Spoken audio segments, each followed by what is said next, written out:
अस्सलाम वालेकुम नाजरीन। आज 12 जून 2025 है और दिन है जुमेरात का। वफाकी बजट आपके सामने आ गया है। उसके चंद चीदा नुकात आपके सामने आज की इस वीडियो में पेश करूंगा और ये सिलसिला जारी रहेगा, क्योंकि आदाद-ओ-शुमार से आगाह करना हमारी ज़िम्मेदारी है और इस बात से भी आगाह करना हमारी ज़िम्मेदारी है कि ये हुकूमत, ये फार्म 47 के हुक्मरान जो कि गुज़श्ता 30-35 सालों से इस मुल्क पे काबिज़ रहे हैं, ये हमारी आवाम को कितना बेवकूफ़ समझने की कोशिश करते हैं और उनको बिल्कुल ही किसी खाते में नहीं लाते। चले मैं आपको बता देता हूँ कि वज़ीर-ए-आज़म हाउस की गाड़ियों के लिए इस बजट में जो है 9 करोड़ रुपए रखे गए हैं। वज़ीर-ए-आज़म हाउस के बागीचे के लिए जो है वो 4 करोड़ रुपए मुख्तस किए गए हैं। सिर्फ़ और सिर्फ वज़ीर-ए-आज़म की डिस्पेंसरी के लिए, यानी कि दवाइयों के लिए, मेडिसिन्स के लिए जो है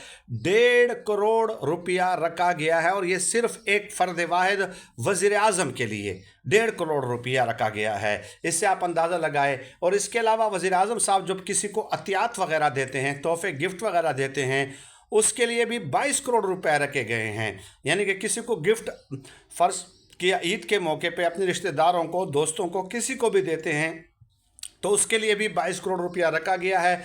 वफाकी वज़रा और वज़राए मुमलिकत के लिए जनाब 23.54 करोड़ रुपए रखे गए हैं। वज़ीर-ए-आज़म के मुशीरों के लिए 2.7 करोड़ और मुआविन ख़ुसूसी के लिए 7.64 करोड़ रखे गए हैं। अब मेरी और आपकी क्या हैसियत है इनकी नज़रों में, ये भी ज़रा सुन लें। 18,000 अरब रुपए का ये बजट है और इसमें तालीम के लिए 53 अरब और सेहत के लिए सिर्फ 46 अरब रुपए रखे गए हैं और बेनज़ीर इनकम सपोर्ट प्रोग्राम के लिए 722 अरब रुपए, यानी कि लोगों को भिखारी बनाना है, इस काबिल नहीं रहने देना, लोगों को कतारों में खड़ा करना है, जलील और ख़ार करना है। इसके लिए इन्होंने 722 अरब रुपए रखे हैं, 722 अरब रुपए। अब मुझे बताइए तालीम और सेहत पे क्यों कम रखे हैं? क्योंकि तालीम होगा तो अवाम में शऊर पैदा होगा, शऊर होगा तो वो सवाल उठाएंगे। इनको इनके जो बेवकूफ़ बनाने के हथकंडे हैं उन हथकंडों को जो है वो गर्दन से दबोच लेंगे।